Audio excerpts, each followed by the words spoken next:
Hello दोस्तों, क्या हाल चाल। मैं भी कुलराम शर्मा एक बार फिर आप लोगों के सामने हाजिर हूँ और आज लेकर आया हूँ ट्वेल्थ 2023 में जितने भी विद्यार्थी अपनी परीक्षा देने वाले हैं, खास करके यूपी बोर्ड के, उन सभी के प्रीवियस ईयर हम यहाँ पे स्टार्ट कर रखे हैं। 3 सेट में आपको करा चुका हूँ 2020 के, और आज बात करेंगे सेट नंबर 4 की। ठीक है, और सेट का नेम की अगर हम बात करें तो सेट नंबर 4 346 XV 70 नंबर का ये पेपर है, जिसको हम 3 पार्ट में डिवाइड करेंगे, जैसा कि मैंने आपको पिछले सेट्स कराए। ठीक, चलिए बच्चा जी स्टार्ट करते हैं आज के टॉपिक के बारे में। देखें, सेट नंबर 1 पहले की तरह 5 खंड है, ए बे से दे ये।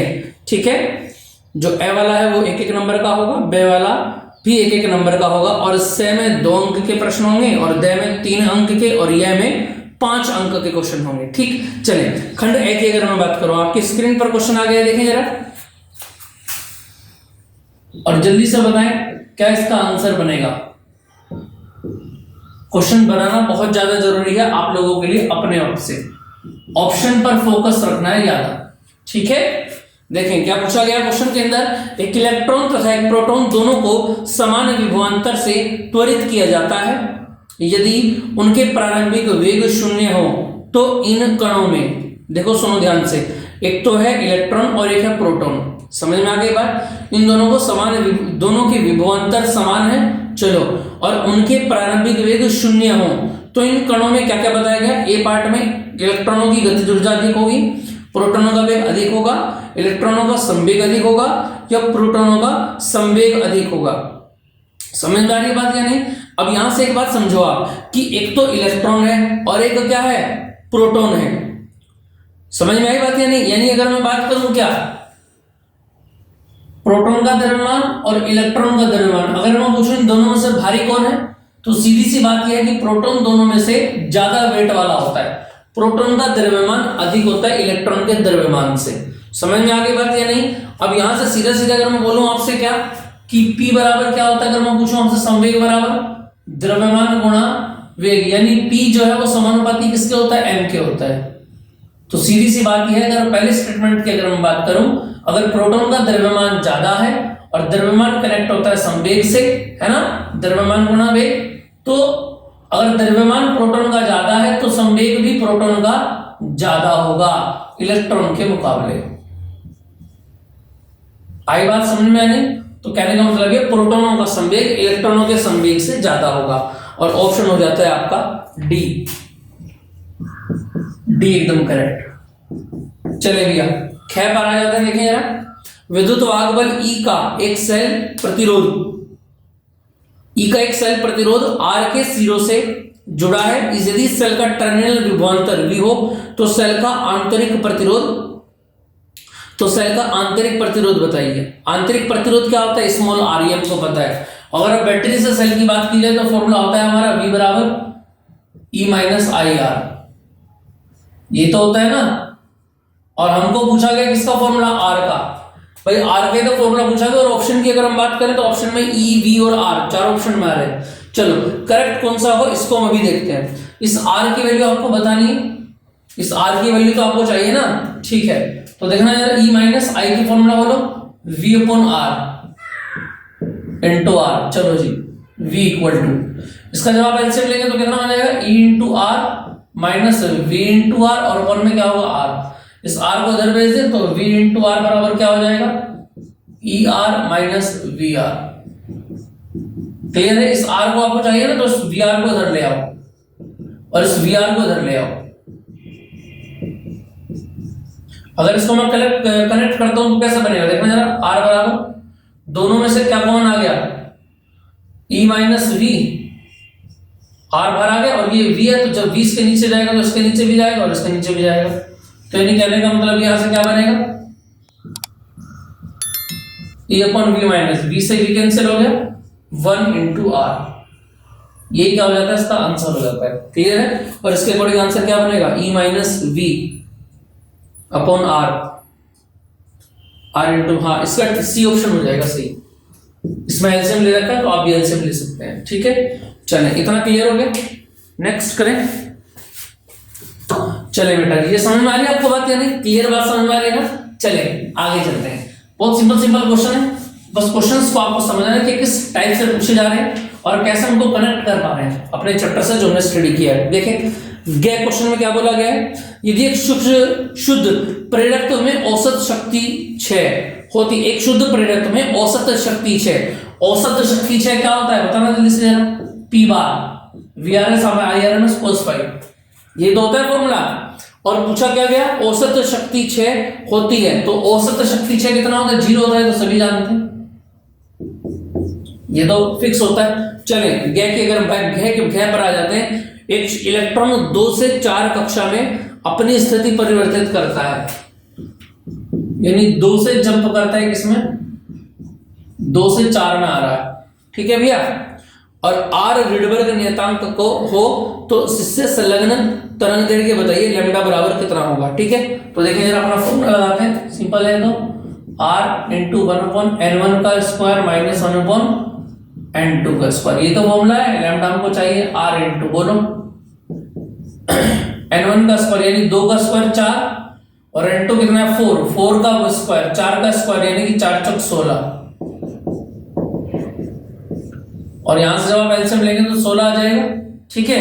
तो 4 चौक 16 और 16 एकम 16, यानी लैम्डा बराबर कितना बनेगा, 4 में से 1 हो गया 3/16 इंटू R, और लैम्डा बराबर 16/3 इंटू R, और इसके अकॉर्डिंग अगर हम बात करें तो 16/3 R आपका आंसर हो जाता है B, करेक्ट एकदम, ठीक है। डे में देखें जरा क्वेश्चन में क्या बोला गया, देखें निम्नलिखित में से कि कौन सी तरंग विद्युत चुंबकीय तरंग है, ये आपको बताना है विद्युत चुंबकीय तरंग कौन सी है भाई। ध्वनि विद्युत चुंबकीय तरंगें क्या होती हैं, जिनको माध्यम की आवश्यकता नहीं होती है, there is no need for medium. Now the answer of this question is, देखो अगर हम बात करें ध्वनि तरंगों की माध्यम की आवश्यकता होती है, सीधी सी बात है, जैसे जैसे आप दूर हो जाते हैं वो तरंगें भी कम हो जाती है। जल तरंगों में माध्यम जरूरी होता है, रस्सी में उत्पन्न तरंगों में होता है ना। तो इसका आंसर क्या हो जाएगा यहां से, ऊष्मा तरंगे जो होती है उनको क्या होता है, माध्यम की आवश्यकता, नो नीड फॉर मीडियम, ठीक है। क्लियर है ये बात, चलिए आगे की बात को स्टार्ट करते हैं। देखिए जी डे एक 6 और आ गया है ना, 6 क्वेश्चन और आ गया, और क्या बोला गया, फोकस दूरी 20 सेंटीमीटर का एक अवतल दर्पण वस्तु के दोगुनी नाप का कम संकल्प बनाता है। अवतल दर्पण की फोकस दूरी कितनी बताइए, 20, 6, देख लो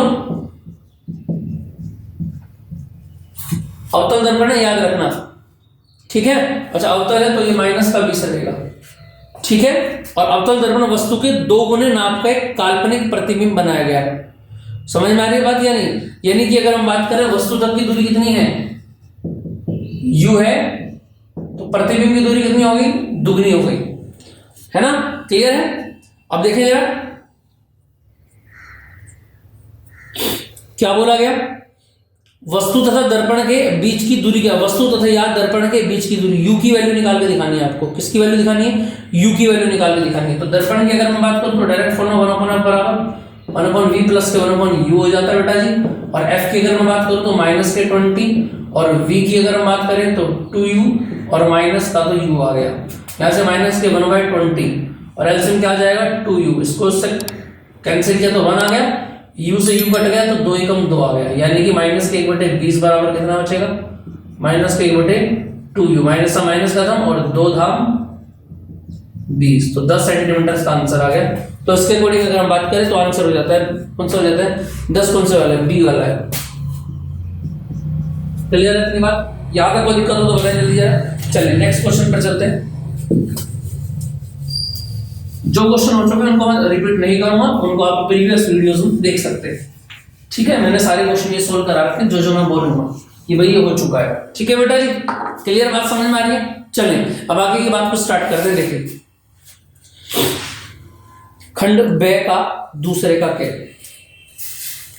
चेंज कर दो भाई।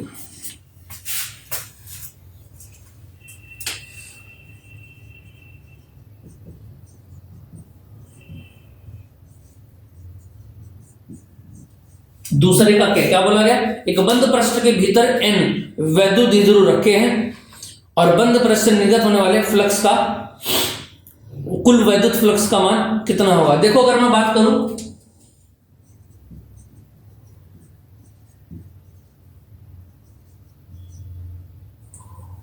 बंद वैद्युत द्विध्रुव की, तो याद रखना बंद वैद्युत द्विध्रुव में आवेश कितना होता है, 0 होता है। और फाई बराबर अगर मैं फॉर्मूला लगाता हूँ 1/ε0 इनटू क्यू, तो क्यू की वैल्यू जब आप 0 रखेंगे तो फाई कितना हो जाएगा बोलो, 0। तो यानी कि फ्लक्स कितना हो जाएगा इसमें, टोटल 0 हो जाएगा। समझ में आ गई बात सभी को? सीधी सी बात है, बंद वैद्युत द्विध्रुव बोला था तो क्यू 0 होता है, क्यू यहाँ पर 0 रखा तो सारा 0 हो गया। चलिए आगे आ जाइए, ऐसी सिंपल क्वेश्चन है। आगे बोला गया खे, और खे में क्या बोला गया, देखो स्क्रीन पर इसमें बोला गया है, मैं लिख देता हूं सामने, 8 इंटू 10⁻⁻6 साइन 2 पाई 10⁻11t प्लस 300 पाई x, है ना। और इस क्वेश्चन में क्या बोला गया, इस क्वेश्चन में बोला गया है कि द्वारा चुंबकीय क्षेत्र प्रदर्शित किया जाता है, दोलित चुंबकीय क्षेत्र, है ना। और दोलित वैद्युत क्षेत्र का व्यंजक प्राप्त कीजिए, दोलित वैद्युत क्षेत्र का व्यंजक प्राप्त कीजिए। व्यंजक यानी कि पूरी की पूरी इक्वेशन आपको यहां से बतानी है इसकी, ठीक है। तो साइन से आगे का पोर्शन तो ऐसे ही रहेगा, समझ में आ रही है कि नहीं आ रही बात समझ में? केवल ये वाला पोर्शन यहां पर कन्वर्ट होगा, और इसको कन्वर्ट करने के लिए हम क्या कर सकते हैं, देखो चुंबकीय क्षेत्र द्वारा किया जाता है दोलित वैद्युत क्षेत्र का व्यंजक प्राप्त कीजिए, ये तो बोला गया ना। यानी यहां पर ई नोट हमें लेके आते, देखो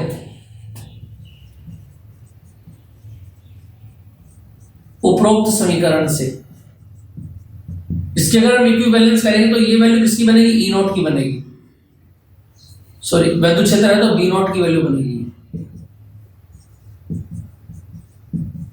हमको चाहिए ई नोट, ई नोट बराबर क्या होता है बोलो, बी नोट अपॉन सी, बी नोट इंटू सी, भाई ई अपॉन बी बराबर सी क्या होता है, तो ई अगर निकालना तो बी इंटू सी हो जाएगा।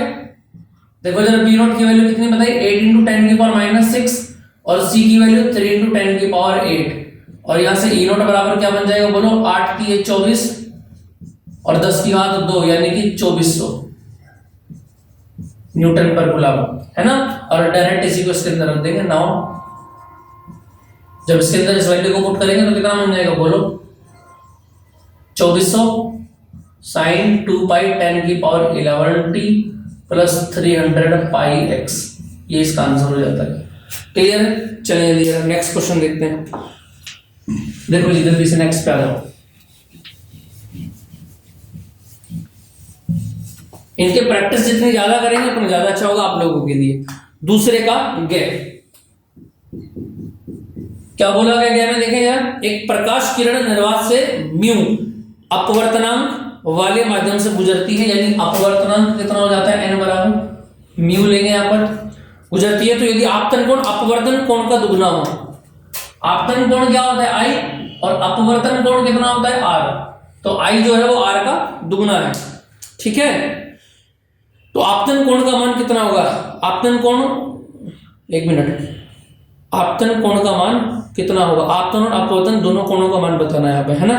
दोनों आपतन कोण का मान पूछा है, क्लियर है। n का मान क्या दे दिया, म्यू दे दिया, ठीक है जी। देखें आई और आर के मान आपको बताने, भाई हमको पता है क्या, एन हो या म्यू हो बराबर क्या होता है बोलो, sine I upon sine R. इतनी बात तो क्लियर है ना सभी को, है ना, ये तो जानते हैं आप लोग। और म्यू बराबर अगर मैं बात करूं यहां पर तो कितना बनेगा बोलो, साइन, अब आई की जगह क्या लिखेंगे बोलो 2r, और नीचे तो r रहेगा ही, तो म्यू बराबर साइन 2 थीटा कितना होता है 2 sine r into cos R, और अपॉन में क्या हो जाएगा साइन आर, क्लियर है। तो म्यू बराबर कितना बन जाएगा, साइन से साइन कैंसिल हो गया, भाई साइन 2 थीटा का फॉर्मूला खोल दिया ना, 2 साइन थीटा कोस थीटा, और ये बन गया कोस आर। इस दो को अगर मैं इधर भेजूं तो म्यू बाय 2 और इंटू कोस आर, यानी आर बराबर कितना बन जाएगा बोलो, कोस इनवर्स म्यू अपॉन 2। आई बात समझ में नहीं, इतनी बात क्लियर हो गई। और इसी आर के मान को उठा के जब आप ऊपर रख देंगे तो आपतन कोण आ जाएगा, ये तो अपवर्तन कोण आ गया, और आपतन कोण जब रखेंगे तो 2 से गुणा हो जाएगी, 2 cos inverse mu by 2। Clear है इतनी बात, समझ में आ गई बात, क्लियर है ना। चलिए यही आपसे पूछा गया था। चलिए नेक्स्ट क्वेश्चन पर चलते हैं। अब देखो ये आपको एक डायग्राम दिखाई दे रहा होगा सर्किट का डायग्राम में। इस क्वेश्चन में क्या पूछा गया है, घ इसका प्रश्न का नंबर है, दूसरे का घ, और क्या बोला गया है कि दिए गए अनुनादी एलसीआर परिपथ में प्रवाहित धारा का मान बताइए, आई का मान। और डायग्राम में आपको क्या क्या चीजें दिखाई दे रही है देखना जरा नोट करके। सबसे पहले 100 ओम का एक प्रतिरोध है आर, उसके बाद एल प्रेरित की कुंडली है और सी का क्या है, संधारित्र है, और इन दोनों सभी के बीच में 200 वोल्ट है और 50 क्या है, हर्ट्ज इसमें दिए गए हैं। क्लियर बात समझ आ रही? तो अगर मैं बात करूं सीधा सीधा आई निकालने का फॉर्मूला क्या होता है, आई बराबर क्या होता है, वी अपॉन जेड होता है कि नहीं होता है। वी कितना दे रखा है क्वेश्चन में देखो 200 वोल्ट, और z कितना दे रखा है अगर मैं बोलूं, अब z तो यहां पर है नहीं, लेकिन l और c को छोड़ के 100 दे रखा है डायरेक्ट, तो यहां पर 100 ही काम करेंगे। कभी z और v इसकी वैल्यू निकालने लगे l और c की, तो कितना आ जाएगा, 2 एम्पियर आंसर हो जाएगा। क्लियर है? यहां तक कोई दिक्कत? डैम में आते हैं। क्या बोला गया नेक्स्ट क्वेश्चन देखिए, पश्च अभिनत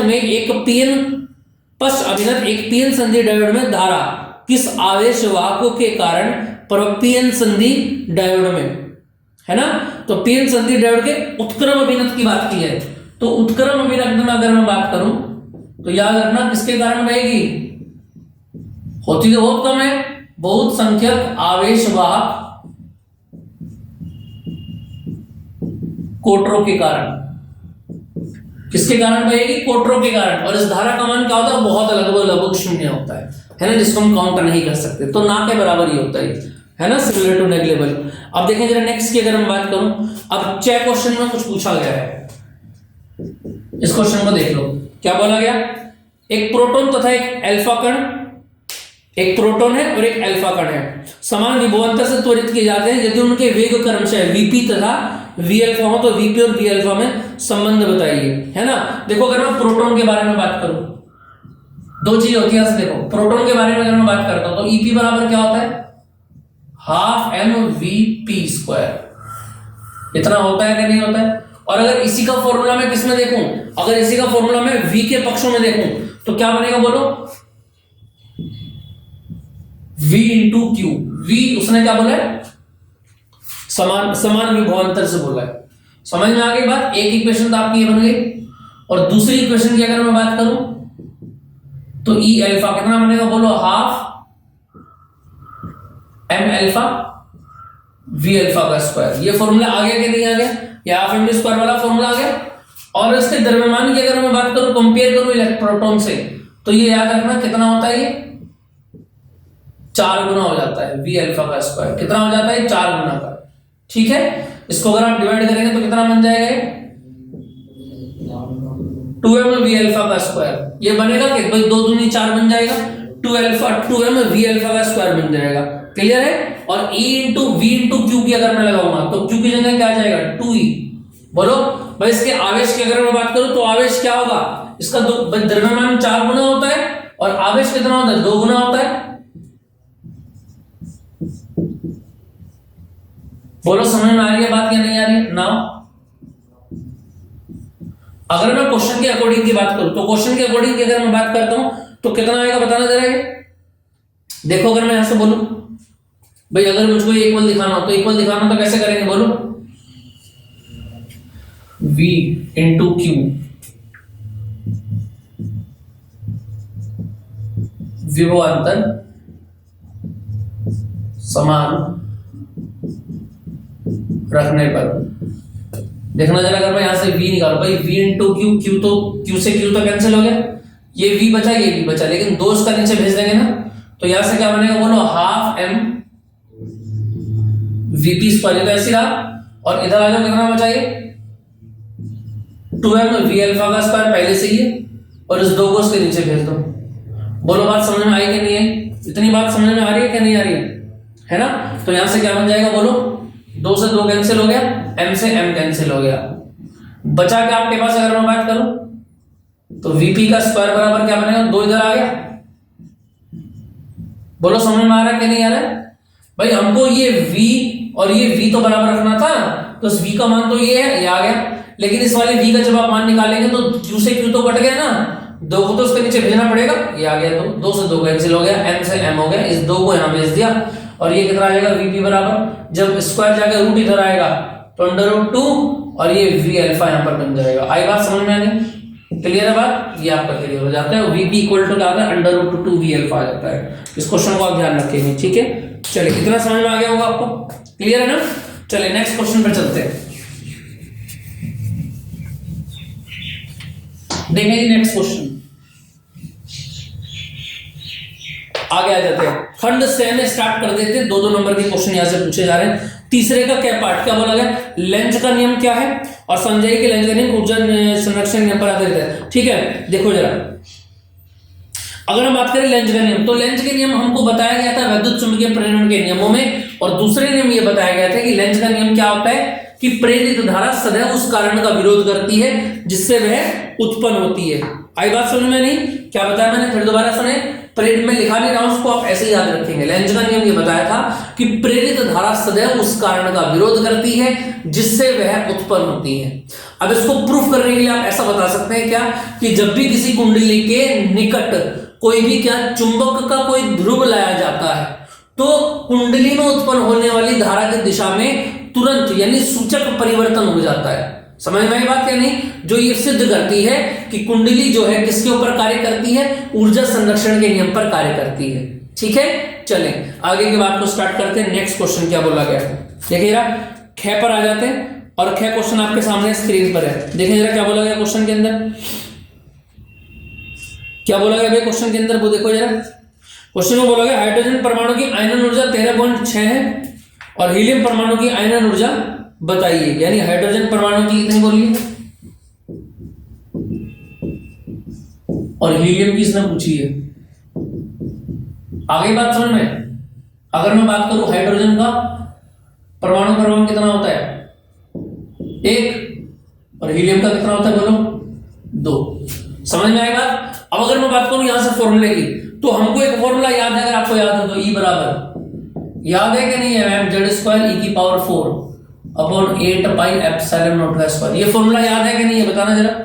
एप्सिलॉन नॉट का स्क्वायर एच स्क्वायर, पाई नहीं आएगा, एप्सिलॉन नॉट का स्क्वायर और एच स्क्वायर। ये फॉर्मूला याद है कि नहीं याद है, आ रही है बात समझ में नहीं आ रही है। अब यहां से अगर मैं बात करूं क्या, देखो E जो होता है समानुपाती होता है जेड स्क्वायर के, सीधी सी बात यहां से कहिए। अभी देखो ये क्वेश्चन जो है ना वो किसी भी तरीके से बन सकता है बेटा जी। जैसे कि अगर मैं बात करूं यहां पर E और Z ले लिया, जरूरी नहीं है E और Z पर बनेगा, E और M पर भी बन सकता है, E और E पर भी बन सकता है। तो ये आपको वहां करेक्ट करना पड़ेगा एग्जाम हॉल में बैठ के कि क्वेश्चन में क्या बात पूछी जा रही है। समझ में आई बात। तो E प्रोपोर्शनल जेड स्क्वायर क्या हो गया, तो यहां से अगर मैं बात करूं हाइड्रोजन और हीलियम, तो Z हाइड्रोजन का स्क्वायर और Z हीलियम का स्क्वायर। तो देखना जरा, Z हाइड्रोजन कितना होता है 1 का स्क्वायर, और ये बोलो यहां से कितना बनेगा 2 का स्क्वायर, यानी 1/4 हो गया। आपको क्या चाहिए बोलो, किसकी वैल्यू है आपके पास, हाइड्रोजन वाले की है, तो 13.6 हीलियम और यहां से 1/4 इसकी गुणा कर दो, 13.6 गुणा 4 और हीलियम क्या बन जाएगा बोलो जरा 24।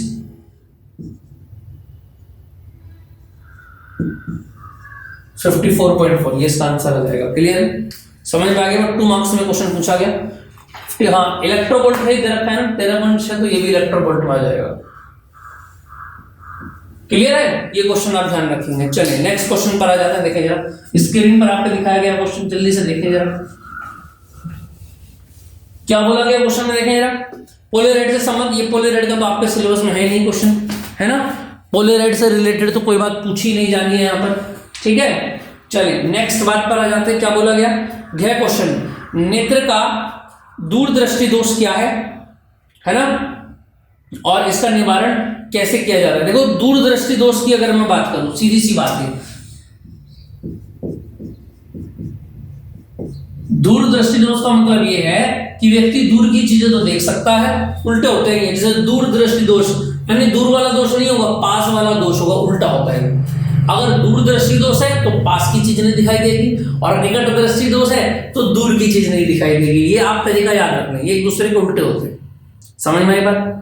और जब आपको पास की चीजें न दिखाई दे तो याद रखना उसमें आपको ऐसा चश्मा लगाना पड़ता है जिसमें कॉन्वेक्स लगा हुआ हो, यानी कि उत्तल लेंस।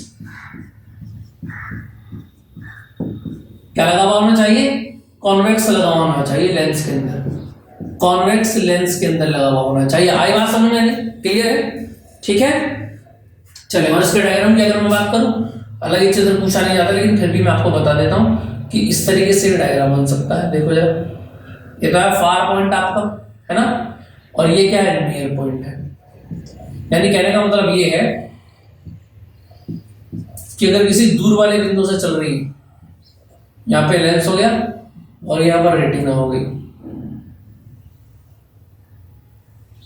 अगर किसी दूर वाले बिंदु से आ रही है तो क्या होगा, तो कनेक्ट कर पा रही है, लेकिन अगर पास वाले से चल रही है तो क्या होता है, बाहर जा रही है। समझ में आई बात? तो यहाँ पर आपको एक उत्तल लेंस लगाना पड़ेगा, ये वाला। और ये उत्तल लेंस क्या काम करेगा, पूरी स्क्रीनों पर पड़ेगा, जो आपको कहाँ कनेक्ट करेगा, इस रेटिना के ऊपर कनेक्ट करेगा, और यहीं पर आपको क्या बनाएगा, प्रतिबिंब बनाएगा। और रेटिना पर प्रतिबिंब उल्टा बनती है, आपको चीजें सीधी दिखाई देने लगेगी। ठीक है, ऐसा आप जानते होंगे। चलिए, ये 2 नंबर में पूछा गया, इतना ही आप इसके बारे में लिखेंगे। ठीक है, चलिए। इसी के साथ में क्वेश्चन और दे रखता है आपको, देखें भाई जल्दी यार क्या बोला गया क्वेश्चन में। आगे सॉरी, चिंता ना करें, 3 वीडियो नहीं बनेंगे आगे, जल्दी जल्दी में काम हो जाएगा, क्योंकि काफी सारे क्वेश्चन रिपीट होते हैं, जैसा कि आप जानते हैं। क्या बोला गया क्वेश्चन में कि गॉस के नियम की सहायता से बिंदु आवेश के कारण किसी बिंदु पर विद्युत क्षेत्र की तीव्रता का व्यंजक प्राप्त कीजिए। समझ में आ गई बात? अब देखो जरा, जैसे कि अगर मैं बात करूं,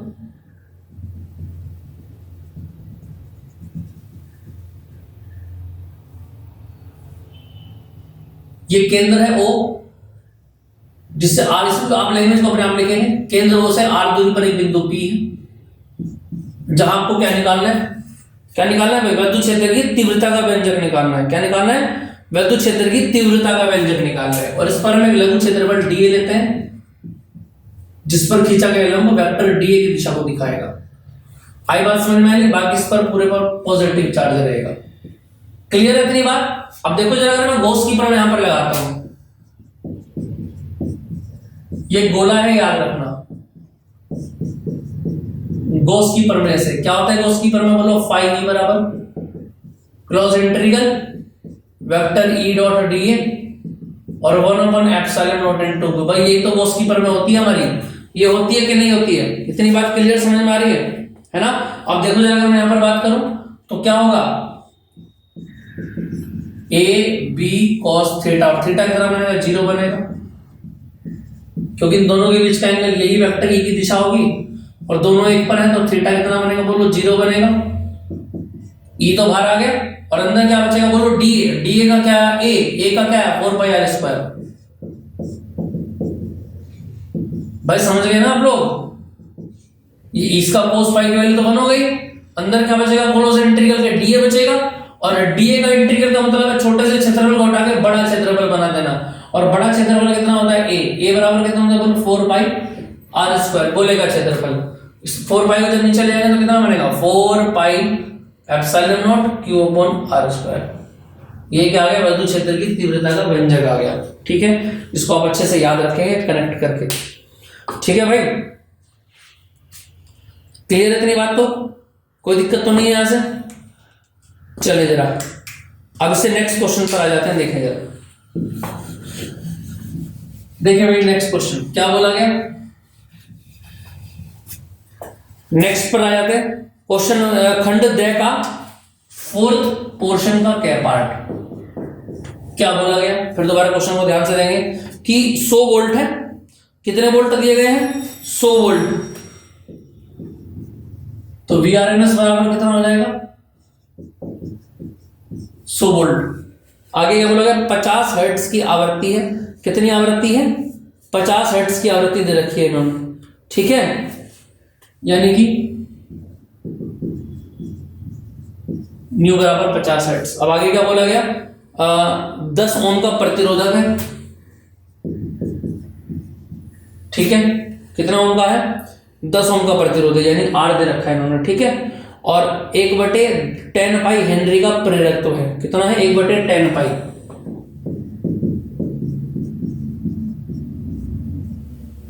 ठीक है, औसत शक्ति क्षय हानि ज्ञात कीजिए। P बराबर बताना है आपको, P बराबर कितना होता है। अब क्वेश्चन को ऐसे स्टार्ट करना जैसे मैंने आपको बताया है। जैसा बाकी के क्वेश्चन भी मैंने आपको बता रखा है। अगर पी की अगर मैं बात करूं तो पी का फॉर्मूला क्या होता है बताना है भाई। अगर मैं बात करूं पी का फॉर्मूला तो पी बराबर क्या होता है बोलो, वीआरएमएस आईआरएमएस cos फाई। आई बात समझ में नहीं तो सबसे पहले आपके पास क्या होना चाहिए, वीआरएमएस होना चाहिए, है ना। और क्या होना चाहिए भाई, वीआरएमएस तो दे रखा है उन्होंने 100, क्या नहीं है हमारे पास, आईआरएमएस नहीं है। और आईआरएमएस कैसा आएगा बोलो, वीआरएमएस अपॉन जेड। वीआरएमएस तो दे रखा है 100 और जेड नहीं है मेरे पास। और जेड कैसा आएगा अगर मैं बात करूं बोलो, आर स्क्वायर प्लस एक्सएल का स्क्वायर, ये याद है ना सभी को। और एक्सएल कैसा आएगा बोलो, एल इंटू ओमेगा। एल कितना है बोलो, और ओमेगा 2 पाई एन,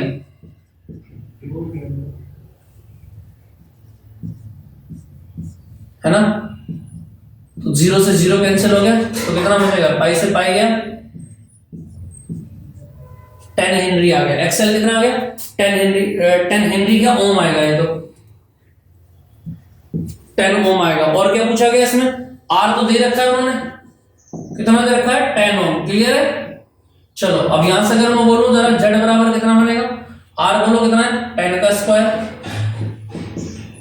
और यहां से बोलो एक्सएल कितना है 10 का स्क्वायर, तो कितना आ जाएगा बोलो ये 100 और प्लस 100, यानी कि आ गया आर से जेड बराबर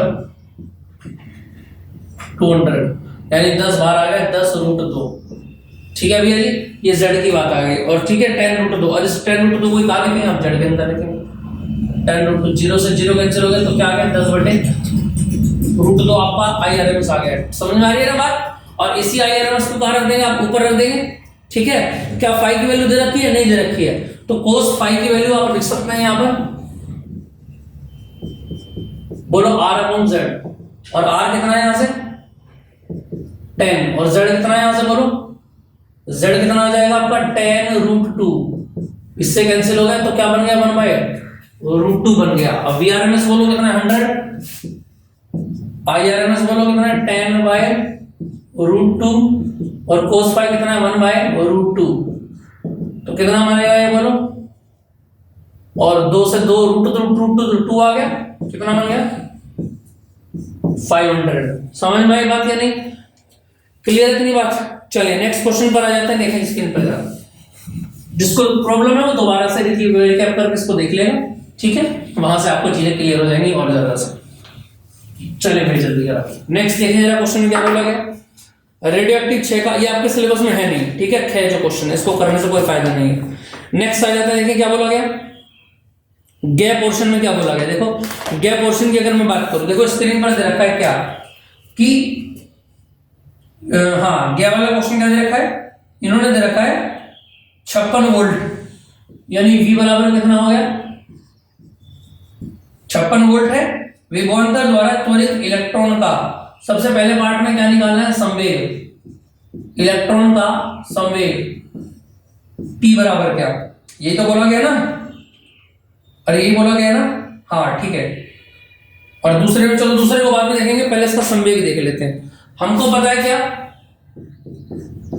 लैम्डा बराबर क्या होता है, H/P होता है कि नहीं होता है, बताओ भाई, लैम्डा बराबर H/P होता है कि नहीं होता है। और यहां से अगर मैं बात करूं P की वैल्यू दे रखी है हमको, नहीं दे रखी है, लेकिन P की वैल्यू हम यहां पर फिट कर सकते हैं। क्या, कैसे कर सकते हैं, 2me, है ना। अब समस्या आ गई, हमारे पास E भी नहीं है, हमारे पास क्या नहीं है, E भी नहीं है, लेकिन P तो चाहिए ना मुझको। अरे मुझको तो केवल P चाहिए ना, तो इसकी जरूरत ही नहीं है, डायरेक्ट एक काम करते हैं, वी नो दैट P बराबर क्या होता है, √2me। ये होता है कि नहीं होता, बताओ जरा। और E को क्या लिख सकते हैं, A इंटू वी नॉट, ये वी नॉट का काम करेगा, यहाँ पर याद रखना। बोलो 2 इंटू E की M की वैल्यू बोलो, 9 इलेक्ट्रॉन के लिए 9.1 इंटू 10 की पावर माइनस के 31, और 1.6 इंटू 10 की पावर माइनस का 19, और वी नॉट कितना हो जाएगा बोलो, 50 हो जाएगा। इसको आप यहाँ से सोल्व कर लेंगे, P आ जाएगा। अब इसको सोल्व कर लेना भाई, आ रही है कि नहीं आ रही है बात समझ में, छोड़ देना कि क्वेश्चन को बीच में छोड़ दिया है ना, ये क्योंकि ये सिखाने के लिए मैं आपको यहाँ पर नहीं आया हूँ। समझ में आ रही है कि नहीं आ रही है बात समझ में, इसको आप जानते होंगे, ठीक है। और जब आप प्रैक्टिस करेंगे तो इन चीजों में आप फंसने वाले नहीं है, तुरंत निकलता हुआ चला जाएगा सारा। ऐसी कैलकुलेशन में एक बात जरूर ध्यान रखें कि आपको आगे चल के रूट निकालना है, तो ऐसा बना के चले क्वेश्चन को किसके पेयर बन सके, ठीक है। यही इसका सिंपलीफिकेशन का तरीका है। चलिए सेकंड पार्ट में क्या बोला गया, दी ब्रोगली तरंग दैर्घ्य की गणना कीजिए, लैम्डा आपको निकालना है। तो लैम्डा का तो डायरेक्ट फॉर्मूला लैम्डा बराबर क्या होता है, h/p होता है। p ऊपर से आ जाएगा, h की वैल्यू होती है, समझ में आई बात कह रहे हैं, माइनस की 34 और p की वैल्यू ऊपर से आ जाएगी, यहाँ से आप h लैम्डा निकाल लेंगे। क्लियर है, यहाँ तक कोई दिक्कत तो नहीं है। तो ये आपके प्रीवियस ईयर चल रहे हैं, ठीक है, और बड़े अच्छे अच्छे क्वेश्चन है, बिल्कुल माँ कसम बता रहा हूँ, आपको एग्जाम में बहुत ज्यादा बेनिफिट आपके लिए फिक्स होंगे क्वेश्चन, जितने भी मैं आपको करा रहा हूँ, ठीक है। चलिए जब एग्जाम में बैठेंगे तो आपको बिल्कुल ऐसा नहीं लगेगा कि मैं आप लोगों के साथ नहीं हूं, ठीक है बेटा जी। चलिए नेक्स्ट बात करते हैं, नेक्स्ट क्वेश्चन देखेंगे ना, क्या बोला गया, नाभिक की बंधन ऊर्जा से क्या, तो ये आपके सिलेबस में है नहीं, ठीक है, तो उसको करने का कोई फायदा है नहीं, ये सिलेबस में नहीं आएंगे, ठीक। चलें डे क्वेश्चन आ जाता है, क्या बोला गया, वायु के सापेक्ष कांच का अपवर्तनांक, वायु के सापेक्ष कांच, देखो वायु के जिसके सापेक्ष कहते हैं ना, सापेक्ष का मतलब है कि वहां से किरण आ रही है, वायु के सापेक्ष यानी वायु से आ रही है, और कांच का अपवर्तन जिसमें जा रही है उसको यहां पर लिखते हैं, यानी एयर से ग्लास में जा रही है, तो Ag कितना हो गया आपके पास 3/2 हो गया। और बोला गया जल का अपवर्तनांक कितना है, जल का अपवर्तनांक 4/3 हो गया, ठीक है। और बोला गया द्विउत्तल लेंस के वक्र पृष्ठों की वक्रता त्रिज्याएं कितनी कितनी बताई गई है, उत्तल लेंस है, द्विउत्तल लेंस 20 सेंटीमीटर और 30 सेंटीमीटर, ठीक है। क्या बोला गया, वायु में तथा जल में ज्ञात कीजिए लेंस की फोकस दूरी, यानी आपको एक तो FA बताना है और एक FW बताना है, दोनों पोर्शन अलग अलग सोल्व होंगे। आ रही है बात समझ में कि नहीं आ रही, यहां तक कोई दिक्कत तो नहीं है किसी को। तो देखना जरा, अगर मैं बात करूं 1/f बराबर कितना होता है, n-1 1/r1 माइनस के 1/r2, यहां भी यही फॉर्मूला लगेगा, तो 1/f a बराबर, तो यहां पर तो क्या आ जाएगा, Ag आ जाएगा केवल, है ना। तो Ag कितना बोलो 3/2 माइनस का 1, वायु की बात चल रही है, 1/20 माइनस माइनस प्लस, तो कितना आ गया 30 आ गया, तो यानी कहने का मतलब है 1/f a बराबर, बोलो 2 ही कम 2, 3 में से 2 गया तो 1/2 बचा, और यहां से एलसीएम कितना लेंगे बोलो, कितना आएगा 60 आ जाएगा। तो 1/f a बराबर कितना बनेगा बोलो 1/2, और इंटू कितना बनेगा 1/60, तो f a कितना आ गया बोलो 120 आ गया। क्या आ गया इसका आंसर 100, कोई गड़बड़ी होगी क्या भाई, है देखो जरा, कोई दिक्कत हुई है क्या, क्वेश्चन के अंदर कोई दिक्कत हुई तो बताओ जल्दी से जरा।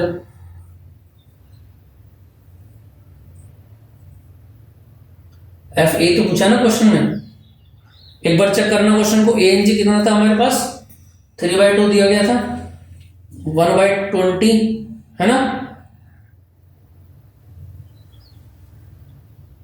अच्छा ये प्लस ही तो है, हाँ ये प्लस आया ना, तो 3 तो कितना बन जाएगा 5, है ना, ठीक करो इसको, और 5 कितना बनेगा 12×5 60 और 12×2 24, ठीक है। मैं तो सोचूं कैसे गड़बड़ हो गया ठीक है, तो कितना आ गया ये, कोई दिक्कत नहीं, थोड़ी बहुत जब आप प्रैक्टिस करेंगे तो कोई दिक्कत नहीं होगी। 24 सेंटीमीटर। सेकंड में क्या पूछा गया कि इसको बताना है आपको कहाँ, अब जल के अंदर बताना है, तो जल के अंदर की अगर हम बात करूं तो FW बराबर कितना बनेगा बोलो जी, यहां से इस बार लेंगे WMG माइनस का 1 और 1/r1 माइनस के 1/r2, बाकी सारी चीजें सेम रहने वाली है, 1/FW बराबर, बोलो WMG का फॉर्मूला क्या बोलेगा ANG/ANW माइनस का 1, और यहां से कितना आएगा 1/r1 माइनस के 1/r2, 1/FW बराबर, बोलो ANG कितना है 3/2 और ANW कितना 4/3 माइनस का 1, और यहां से कितना आ जाएगा बोलो 1/r1 माइनस के 1/r2,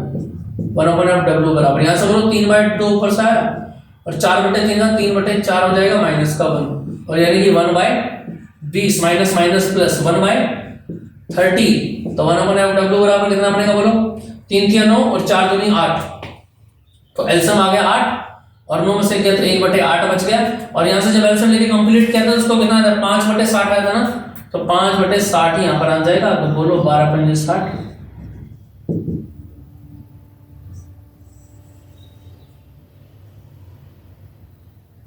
क्लियर बात समझ में आ गई नहीं? ठीक है, इतनी बात समझ में आ गई। तो यहाँ पर हाँ इसको आ जाएगा 1296 सेंटीमीटर। क्लियर है? तो ये दोनों आपके आंसर यहाँ से आ जाते हैं। इतनी बात समझ में आ गई होगी आपको। सिंपल सिंपल क्वेश्चन है, आगे के क्वेश्चंस और ज्यादा सिंपल लगेंगे। तो दोस्तों बने रहिए हमारे साथ, हमारी वीडियोस को रेगुलर प्यार देते रहिए और अपनी तैयारी में लगे रहिए। 2023 दूर नहीं है, 95 प्लस आपका टारगेट है। मिलते हैं नेक्स्ट वीडियो में इस सारे क्वेश्चंस के साथ। जय हिंद।